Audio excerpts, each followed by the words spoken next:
Hello, everyone, and welcome to the virtual panel for the Anti-Racist Kitchen. My name is Marty Chan. I am an author, a storyteller, and a playwright.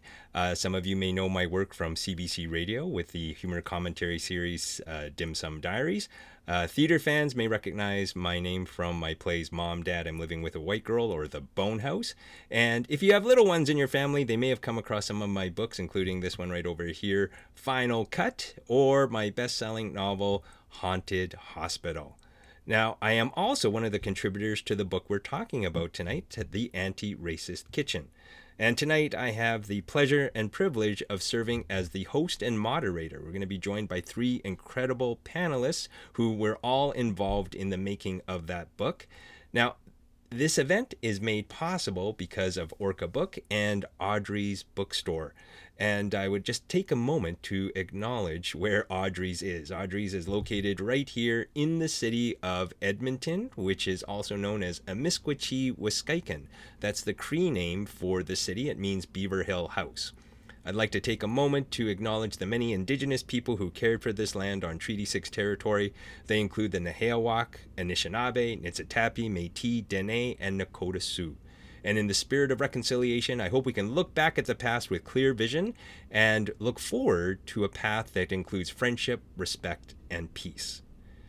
Now, because this event is brought to us by Audrey's Books, I think it's only fair to hear a few words from one of the representatives from Audrey. So I'm going to turn the screen over briefly to Liz Greenaway from Audrey's. Hi, Marty. Thanks so much. I'm so happy to be part of the events team that does events like this. We're very happy to be part of this event for this beautiful book. I have it here. The book is available in store. You can go to www.audreys.ca or call 780-423-3487, and I put that all in the chat because I talk too fast. Thanks so much. Have a great event. Thank you, Liz. By the way, if you're all wondering, wait a minute, is this thing pre-recorded? No, it's actually happening live in real time. We're just doing things just a little differently. So I can see, I think it's Hillary and Ada and Mary Esther Lee. Thank you for joining us this evening. And for those of us who are, those of you who are going to be watching the recording of this later, hello from the past. Okay, so a couple of quick housekeeping details to take care of. First of all, we are doing this via Zoom, but please do keep your mics muted. If you do have questions, you're more than welcome to post them in chat, and I will keep an eye on the chat through the course of this panel talk. And whenever there's an opportunity for me to relay your questions to the panelists, I will, but we'll be using primarily chat to ask the questions. All right. So now let's meet the panelists of the book, The Anti-Racist Kitchen. We're going to start off with our fearless leader right over here.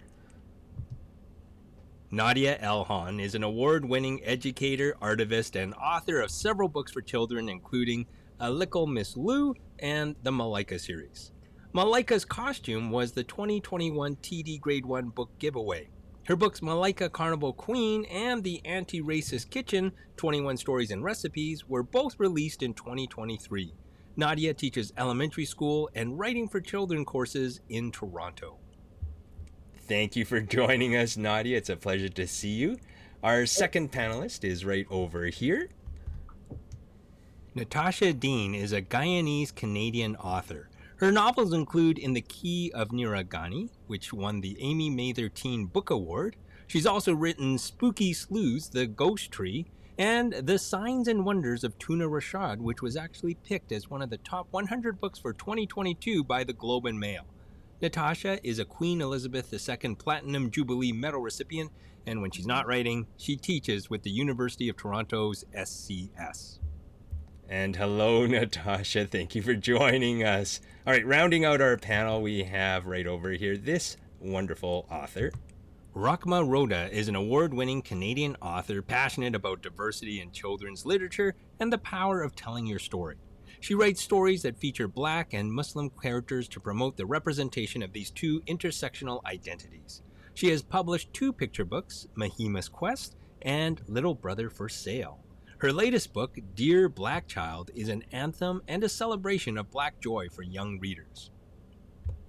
And Rahma, thank you for joining us tonight. Let's bring all three panelists together and we'll start talking about this. I know that the four of us know what the Anti-Racist Kitchen is all about, but I'm pretty sure that the audience watching is curious about it. And I thought, who better than the source to go to?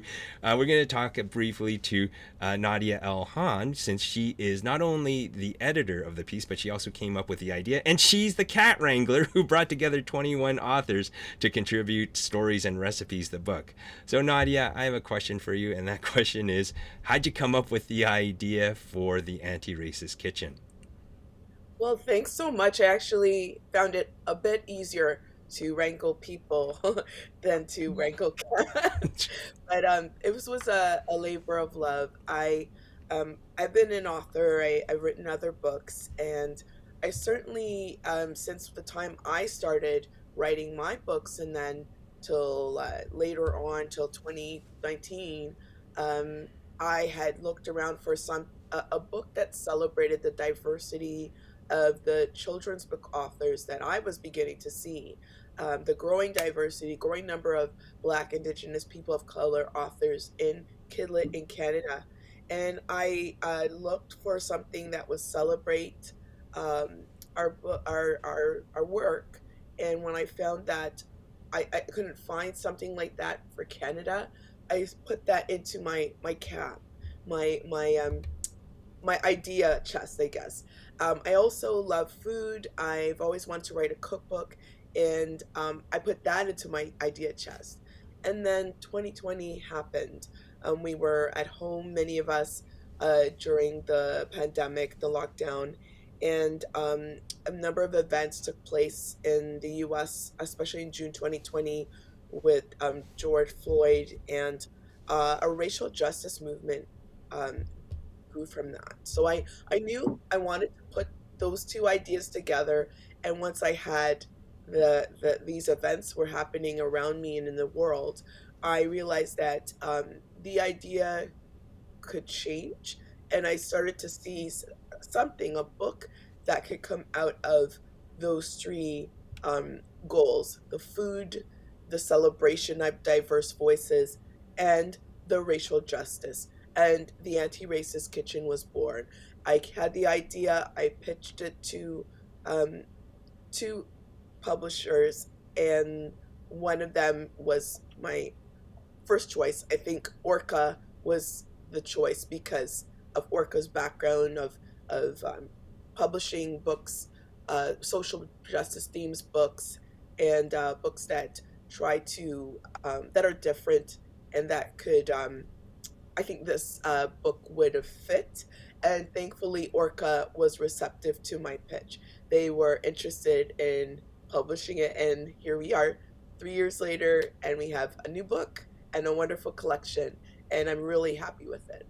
Excellent. Thank you. Thank you for the journey. I'm always curious about the journey that ideas take to become fully formed books. And I know that not only is it a labor of love, but it was something that brought a community together, certainly when you're bringing in all those authors and sharing their stories. And so thank you for doing that, Nadia.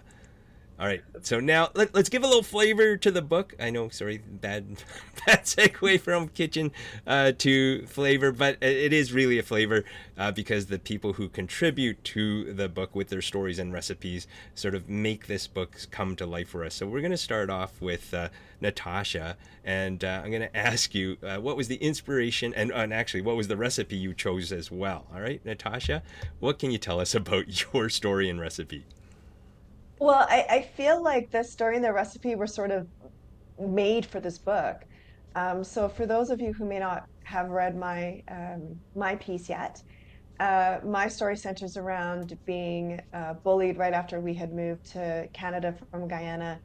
And when I finally tell my mom, and my mom finds the bully, instead of I don't know, yelling or what have you, my mother decides to bake a cake for my bully and invite him and his grandfather to the house to have a conversation about why we had to leave home and what we were experiencing because Canada had just opened its doors to non-white immigrants. And so, like, literally, it was sort of all there, what Nadia was talking about. You have social justice, you have celebration of diversity, and you have really good food and dessert, which is like my favorite part of eating. And so that was the inspiration behind it. The idea that conversation could lead to reconciliation and transformation, because my bully actually became my guardian and started looking out for me after we had that conversation. Much to the detriment, friends, of the other kids on the playground, because if they got a little too close, he would like just sort of swoop in and be like, "Where are you? What are you doing? Why are you there? Why are you so close to them? What's going on?" And these poor kids were like, "Man, I'm just walking, I'm just trying to get to the slide." And he's like, "Yeah, move it, keep moving." So yeah, All right. So the power of cake, the power of the cake. power. It's basically yes, the power of Excellent. cake. Thank you. All right. And Rahma, why don't you tell us a little bit about the inspiration behind your recipe and story? I thought the concept when Nadia reached out to me about writing this book, I'm like, oh, this is such an amazing idea because, we gather around food and all of us have all these stories that are attached to food, and to tie in social justice was such a wonderful idea. So I'm really glad that we're able to have these conversation around food. The story that I wrote for this book was called A Cup of Shah, and Shah in Somali means chai. So it's really representative of when we came to Canada. I was 7, and in our Somali tradition, uh, Shah chai or a tea is very big. It's something that we do collectively. It's something that we do often throughout the day. It doesn't really have a time. It's multiple times a day, and it's something that you always offer your guests and something that you share as a family. So the story that I wrote is just that memory of really coming to a new place and trying to find the flavors of back home, and to kind of try to recreate a recipe with what you have on hand, and the journey of trying to, it's kind of like my mom's story, and like trying to find these spices that we would put in the tea, and then kind of carrying on that tradition when now I am the one who is sharing that tea with my husband at the end of the day, and how we're able to now comfortably have tea or the shah of from back home comfortably from here. But back then it was very difficult to find those flavors. And yeah, I really appreciated being able to tell that story, and just kind of think about those memories in a way that I haven't thought about until I was asked to write a piece for this book. Great, thank you, Rocco. And when you talk about sitting down for Shaw, I think about in sort of Chinese culture, the etiquette or the tradition around tea, right? Like if you have tea at dim sum, there's a certain etiquette in terms of who serves the tea, right? It's always like if you are the younger person at the table, your duty is to take the tea and pour it for the elders at the table. And there's a certain sort of thing that you need to do in terms of the order of who gets the tea first. So I always find it fascinating that not only do we think about connections with food, but we also think about the connections to food traditions as well. Mhm. And I'm always fascinated about how all that comes together. Now, we talked a little bit about the inspiration for the book, and a lot of us have touched on those moments in our lives where we have experienced discrimination or racism. And and I know that for someone who's not experienced racism firsthand, it seems sort of it's one of those things where it feels almost alien and unnatural, because nobody's actually experienced it firsthand. Who and to give you an example of this, I remember I was working downtown on a play at the Citadel Theater, and I was walking home with my collaborator. We were working on a musical, and we came across a person on the street who was walking towards us, and he sort of had a big smile on his face, and he looked at both of us, and he said, "Do you have any spare change?" And I was trying to be polite, and I said, "I'm sorry, I don't have any." And instantly the mask like just dropped, and he yelled an epithet and a racial slur all at once. Right? I won't repeat it here, but it was just stunning for my collaborator, who this was the very first time that he had encountered like that level of racism, like immediately in real time. Like when you hear about it, it's one thing, but when you see it in real time, it's stunning. And he just peppered me with questions after about, how do you feel? Like, I can't believe that happened to you. And so I think sometimes it's important for us to sort of share those stories, so that the people who haven't experienced it understand that it's not an intellectual exercise. It's something that's happening to real people. And so the question I'm going to put to the panelists, I'm going to start with you, Natasha.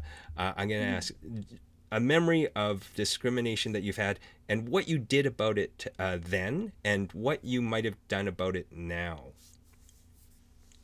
Yeah, so if we sort of define it as like ignorance or racism or someone coming at you for the color of your skin, then sort of weirdly or bizarrely, it was a group of my great aunts when I was about 4, and I was sitting on my auntie's. She had a chaise, friends, a chaise, and it was fuchsia, and I felt glamorous sitting upon it. And the aunties came and they surrounded me in a crescent, like a crescent moon. And I always remember the drone of their voices. It's so sad, it's so sad. And then basically what they went on to say to me was, "It is so sad that you are so dark. You will never be anything." And then just sort of like being like, don't try, don't do anything. No one will ever love you. No one will ever want you. You're never going to be anything. Just accept it now while you're young. And at the time, it was such a bizarre thing because I'd never had anybody come at me for my skin color, let alone like family. So I never talked about it. And then it took me years to realize kind of one of the more insidious things about racism and ignorance, which is that it becomes so internalized within communities.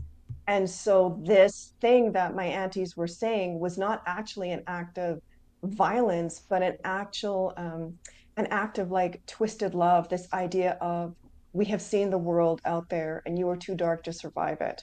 So don't dream and don't reach, because if you stay small, they can't see you. And if they can't see you, they can't hurt you, right? And if you're not dreaming, you can't have your heart broken. And so I think if I could go back in time, I think what I would do is I would give my great aunties a hug and just say, "Listen, I get it, because you had to live this, and you saw what the world did to colored girls. And I get that you were trying to protect me, but uh, we can resist, and we can be loud, and we can dream, and we can like, uh, our identities, that is not our problem, right? Our world's inability to accept us is not our problem. Our problem is when the world comes at us and gives us these obstacles, we go, well, am I going to go around it, or I'm just going to go straight through it? Because no one's going to stop me from doing what I want to do. And I would tell my little self that. And then I would tell my aunties, go get it. Go get whatever that dream is, man. Go get it. You're never too late. You're never too late to get those goals. Thank you, Natasha. That resonated with me so much when you're talking about trying to shrink or disappear. because I know certainly with my parents, that's what they wanted me to do. That they go, you need to fit in with the other kids. I grew up in a Yes. small town, French Canadian town. Our family was the only Chinese family, and that was basically what my parents said. Just fit in, do Yes. whatever you can, and just don't bring any attention to yourself. So I think that's a common Yep. refrain for a lot of families of a certain generation or a certain generation. I'm hoping things are changing now.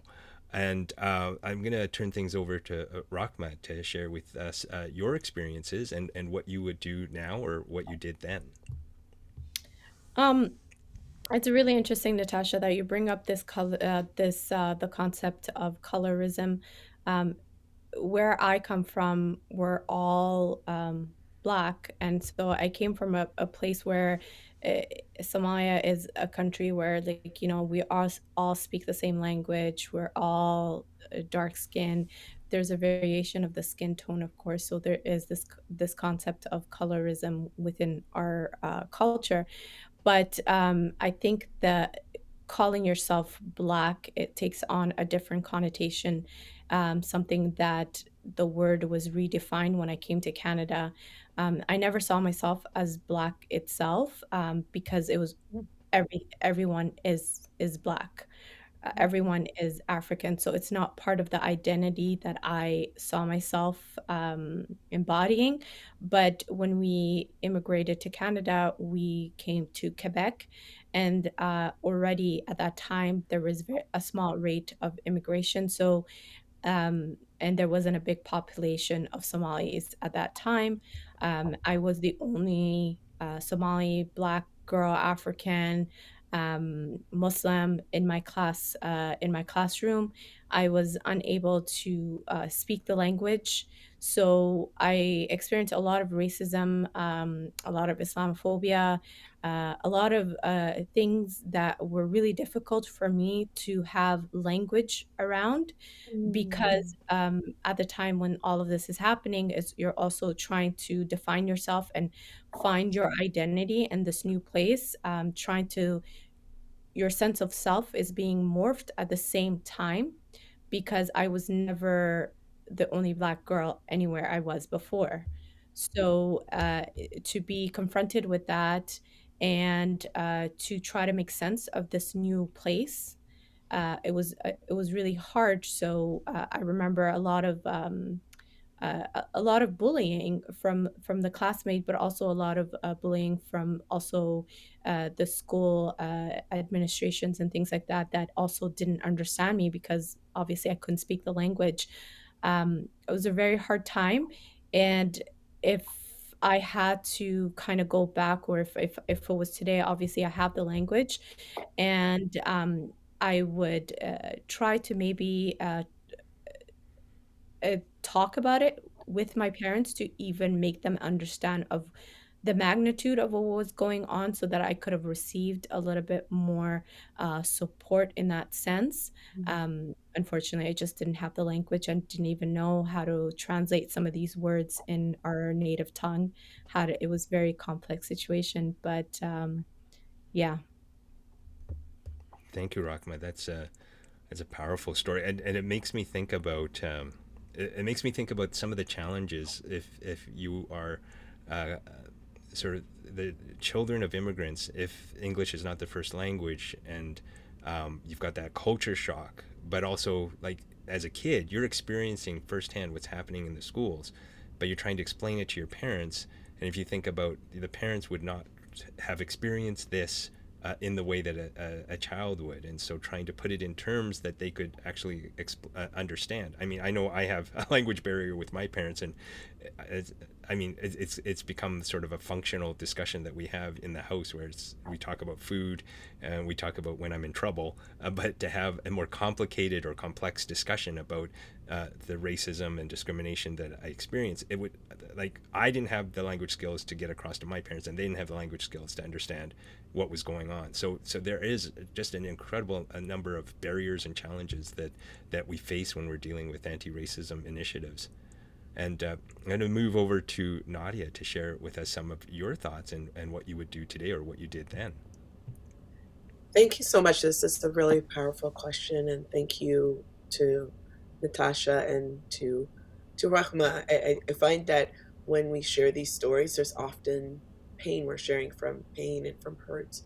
Um, so there's types of racism. There's systemic racism, and then there's the racism you face in your day to day life, where you are experiencing the racism that impact of um, these systems of oppression, these systems of discrimination and inequity. And for me, my earliest memory was in kindergarten. I recall being in kindergarten, and I don't remember all of the details, but I do remember that I was that kids did not want to play with me because I was black. And I don't know if it was the particular kid I had approached to become my friend, or maybe I saw somebody and like, oh, I want to be her friend. But I learned very early on that this child did not want to be my friend, and it really affected the way I had experienced kindergarten. I don't remember having um, friends at that age. So, and when I speak to my parents about it, my dad said that when the kid did not want to be my friend because I had a chocolate color. So I recall that experience. Um, and then there's parts of that kindergarten time that I don't recall. So my parents have shared that I was called a certain epithet in kindergarten as well. And when I think, I'm a teacher now, when I think back to um, those kids at that young age, to know those words or to know that, because when I see my students, they become friends with everybody, they embrace Mm. everyone, so they're not quite looking at this or that difference, they just want to be friends. So I can only imagine what those children may have experienced from their home. So if I were to go back and look at myself at that time, I don't know if at that time, I had enough in me to do what I think kids today could do. There are more books available with different kids, Black kids, Indigenous kids, diverse kids, South Asian kids, East Asian kids, and teachers can read those books to their classes and help those children to understand more about the different um, cultures and kids out there, and diversity, and celebrate it. Whereas back when I was growing up in the 1980s in Canada, I don't think those resources existed. So I think, what if I were that child again? I would probably go ahead and tell my parents, which I hope that's what I did. And I hope that my teacher would also be in tune to what was going on and try to do something to bring us all together. Great, thank you, Nadia. And when you talk about how early in your life you experienced that, like kindergarten, it reminds me of my nephew who he's now in grade 4. But I remember when he was around kindergarten age, his parents, well, my brother is Chinese Canadian, and his wife is French Canadian. And even at kindergarten, he knew he was different. And when we take him out to Chinese restaurant, or he'd come over to grandma and grandpa's house for a meal, he wouldn't want to eat any of the Chinese food. Like he knew within himself there was something that he didn't want to associate. And I thought, what is happening in this world that somebody who at that age at kindergarten, like, the world is open to you, and I think how quickly those doors close because somebody has a comment or a certain perspective or a way of treating somebody who's different. And it's just so sad how fast those doors close. And it sort of leads me to the next question that I have, and I'm going to throw it over to Rakma. In terms of what you have witnessed in society, would you say that there is a rise in racism now within the last, let's say, 10 to 15 years? Or is it a case that social media has made us more aware of the racism that's always existed in society? I think it could be both, right? Definitely, as a Black Muslim woman who chooses to veil, there has been an increased amount of racism, Islamophobia, uh, specifically targeting Black Muslim women, even here in Edmonton. And the stats that I have read also support the rise of Islamophobia and racism when it comes to, you know, veiled women specifically, because you are able to see, um, we are a visibly Muslim target. And so I have seen it, I hear it, um, I have experienced it. I think that racism was still always here in Canada, but we are seeing a growing number of cases, and it's becoming more visible because of social media, where people are documenting the incidences. People are able to share personal experiences with others, and yeah, so I definitely do see that, unfortunately. Yeah, that's. I mean, when we sort of cut across the board in terms of what we're seeing, I know certainly during the pandemic, I was witnessing a rise in anti-Asian attack sentiments. And on a personal level, I remember, right? You remember in the middle or the height of the pandemic, where it's like you can't go to a gym, you can't go to the restaurant, just walk around your block if you want to get some exercise. I remember going for a walk around my neighborhood, and I could see Caucasian, neighbors. They would cross the street when they saw me walking toward them, but they wouldn't cross the street when there was another Caucasian neighbor walking towards them on that side. So it's one of those things where we're just seeing our differences and using it almost as a weapon. All right, let's go over to Natasha. You know, well, first of all, I just want to say thank you, Marty, because you're asking such like beautifully thoughtful questions and really giving an opportunity for us to have this discussion. And it's so lovely to see points of connection, like Rahma with the Shah, and Marty when you were talking about like serving the elders first and the rituals. And Guyanese culture was is very much like that, right? Like tea was love and comfort and service. And so I just appreciate this, and to Orca and Audrey's, like, thanks for letting this happen. Um, a rise in racism, it's such an interesting question because I feel like, yes, I agree. I think it's a little bit of both. Um, but I also, the thing that I find really interesting is like, as someone who, like Marty, your nephew, I'm mixed race, so my whole life has been getting locked out of doors, right? You're not enough of this thing, you can't come in. You're too much of that thing, you can't come in. And so, like when I think of the level of racism I experience, uh, yes, there's a heightened level, but no, my life, how I live my life in terms of like the safety measures I take and the precautions I take, that hasn't changed.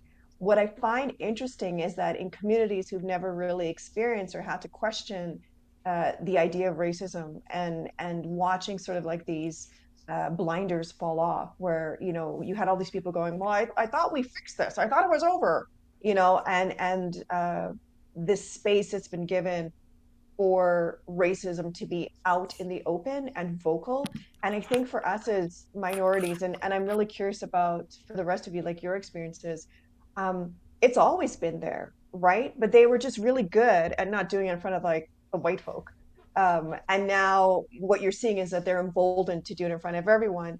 And the thing that I hold to though is like that slow progression we've seen. Because in the beginning it was like, oh well, grandma's old. That's just the way grandma grew up. And now you just see people raging about they don't care how old you are, you should know better. And how can you be saying those words? And and so the collective, I think, learning has been a relief. The collective anxiety, less so. Thank you for that. And Nadia, I know because you are a teacher, you would see it sort of firsthand on a kid level. So I'm curious to see what you're witnessing in the classroom and in the schools in terms of what is going on in terms of race relations. Well, I think that, like Natasha said, and I don't think there has been an increased. I think it's always been there, and it's just we are seeing it. We're able to name it and talk about it. And talking about it does not mean that you're racist, or acknowledging it or naming it does not make you racist. It just means you're naming it. But in terms of what happens in the classroom, I don't like, I actually work in a very unique school this year. I work in a school that is very diverse, and the kids come from many different parts of the world. And I notice a lot of embracing of change and difference in different names and different foods. But what is interesting is there's this age where kids' social groups start to change a little bit, where conflicts start to happen. And it's interesting to me that when kids are in conflict, not all kids, but some kids, when they're in conflict, this and they use words to either hurt the other person, they resort to the racist terms. So there's a knowledge there that the words will be hurtful or can be hurtful. Um, and so that's something that has happened in my school. I haven't witnessed it myself, but I know that it's something that's happened in my school. And I've also been in environments where I was teaching a class during the pandemic online to middle schoolers. It was English and math. There was English and math. And somebody jumped into the chat and yelled out a racist term and left the chat right away. And I stopped the class. I took a moment to contact my principal. I had made a big point of talking to my students about it. I also called in somebody who we actually did took a whole day the next day to work through what happened, to talk about it.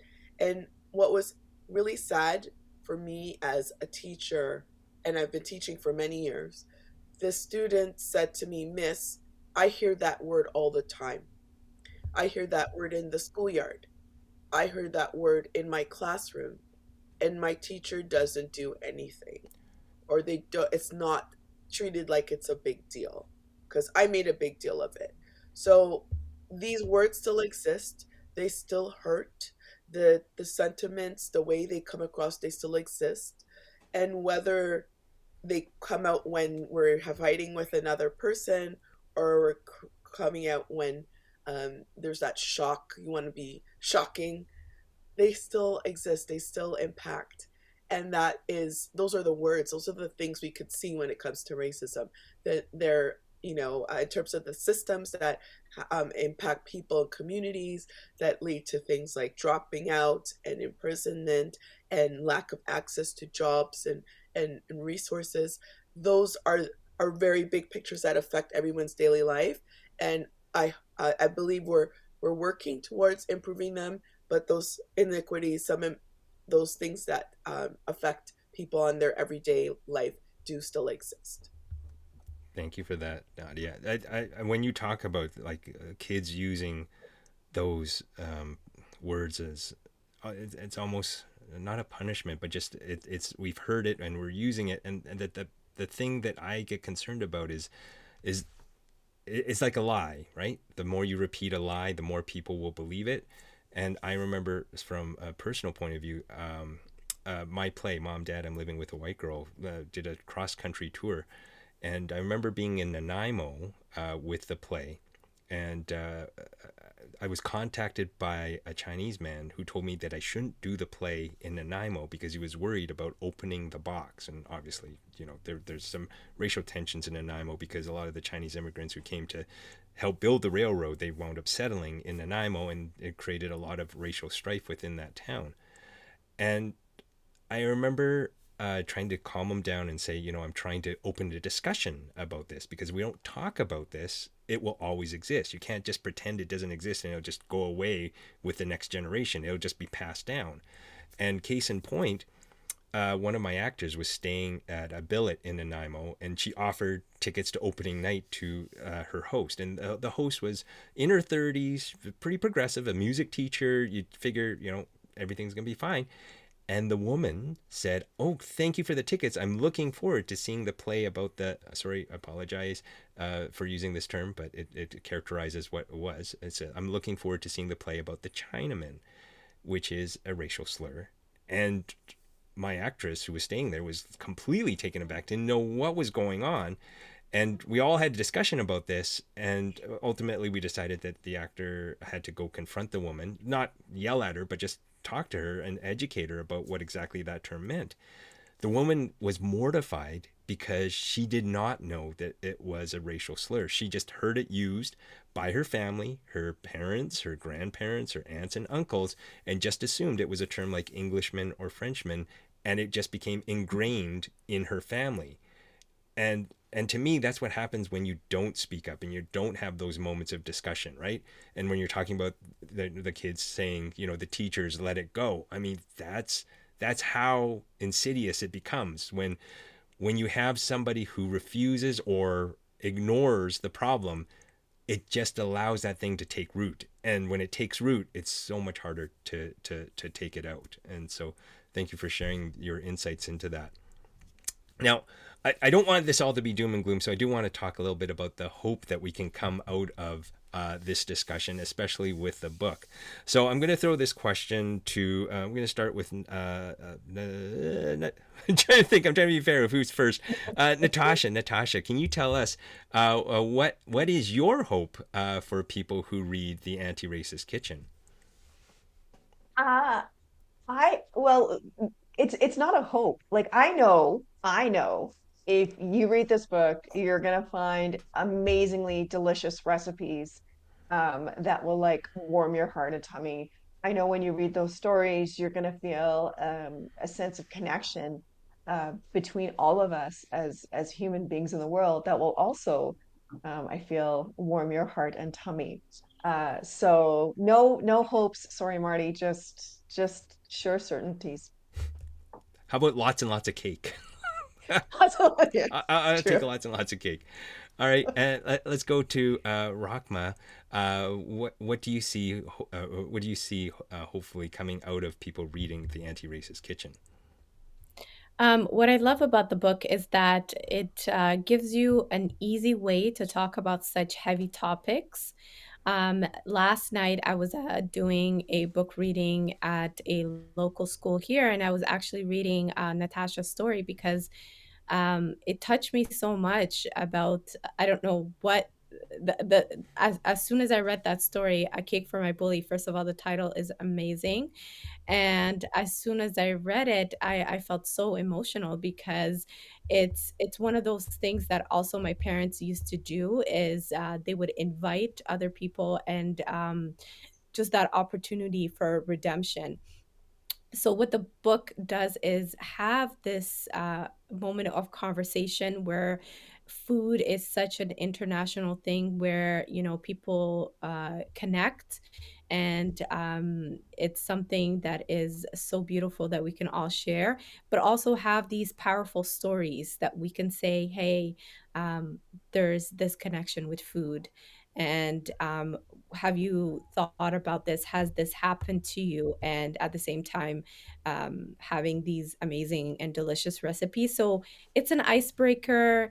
It's a conversational starter. I know that I have used it, and I will continue to use it to introduce some of these topics and read these stories with kids that I go to school readings with. And in my own house, like, we've tried these amazing recipes. So I just think it's fabulous. Great, thank you, Rahma. All right, and Nadia, bring us home. What is your hope? Well, my hope is that this book is will travel, and it has been traveling, which I'm so excited. I really wanted to have a conversation that involved not just Canadian authors, but also US authors as well, because we were going through a lot of the same things, and I was seeing some amazing books coming out of the US, and I was wondering, I was thinking I'd love to see something with a Canadian voice. and because our experiences are so similar. And so I'm glad that that dialogue is happening. I was in the US just 2 weeks ago, and it was great to see the book is embraced just as much as it is here. So I love that people are having these are engaging with the book. And my thought is, sometimes they have different tiers of doing anti-racist work. One of them is having celebrations and festivals and having multicultural days. I feel like this book is taking it one step further. We are bringing the food from around the world, but we're bringing people to the table. We're hoping that they'll want to break bread, both literally and figuratively, and have those conversations and just take it one step further, and that they will be less hindered to have conversations about racism, that those walls, those barriers, that defensiveness can come down and people can feel safe. The food will help us feel fed and loved and cared for, but then we can go beyond that now and have conversations and really hear each other. And, I always say, if you don't know where to begin with having conversations about anti racism, just start with making the food and talk about where it comes from and the story behind it. I really hope that will happen. And I want those conversations to be as easy as baking cake, frying plantain, and making rice. And I hope that that will happen with the Anti-Racist Kitchen. Excellent. Thank you for that tagline too. I love the tagline. That's great, fantastic. All right. So I have one last hard-hitting question for the panelists, but I'm going to give them a few minutes to think about this as I put the call out to anybody who is watching right now. If you want to ask a question, please do post it in chat.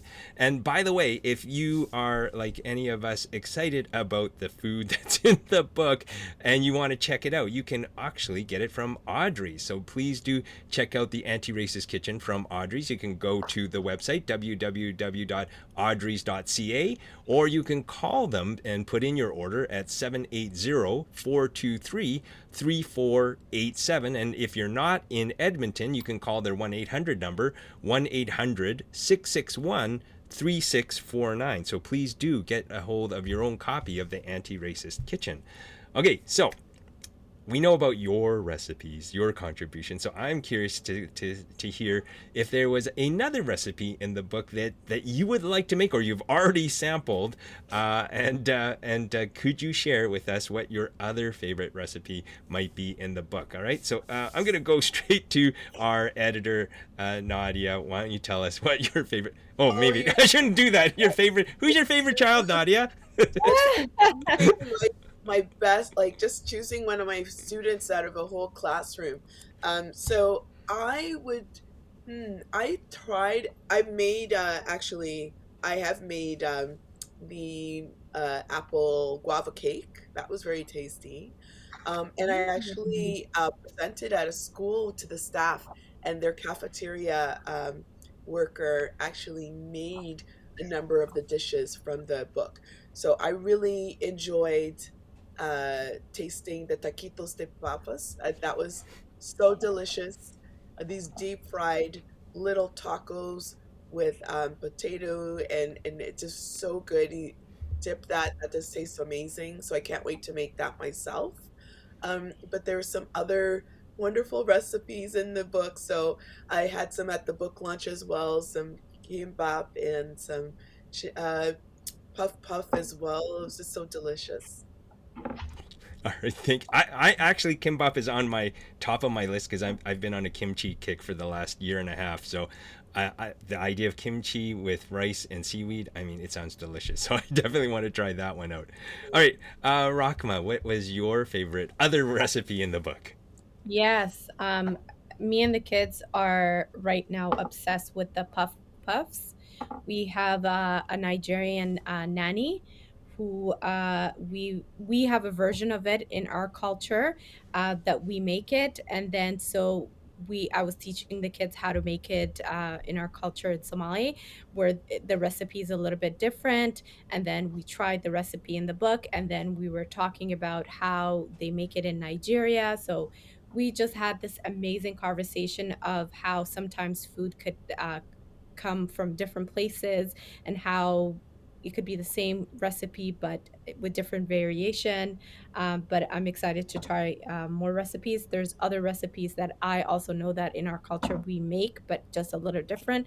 And that's what I love about the book, is that we can talk about how it also varies and where the ingredients come from, how just an added different little ingredient could change the whole aspect of the dish.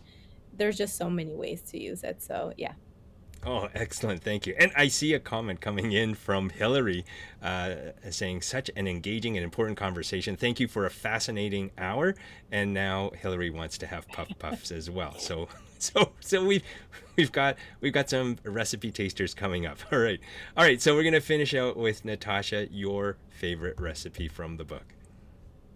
Well, this is where I have to sort of confess, friends, I am allergic to everything. And so for me to do recipes, I have to do quite a bit of research to find substitutions. And so I have been counting down to December 15th when I'm on vacation, and I can, like, go far and wide in Edmonton to find the substitutes that I need.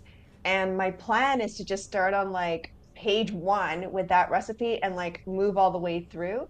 But kind of like what you were saying, Rahma, like there's so many recipes that are shared. Like the puff pop is very close to something that we make back home. Same thing with, I mean, like fried plantain, that's such a Caribbean staple, right?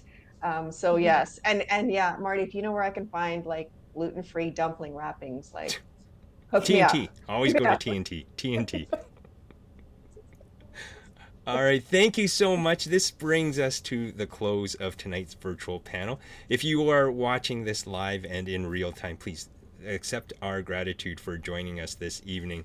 And if you're watching the recording of this, thank you for taking the time to watch the recording. And I'm hoping that you'll get a chance to try out some of the recipes in the Anti-Racist Kitchen. Take care, one and all, and have a great evening. Bye. Goodbye.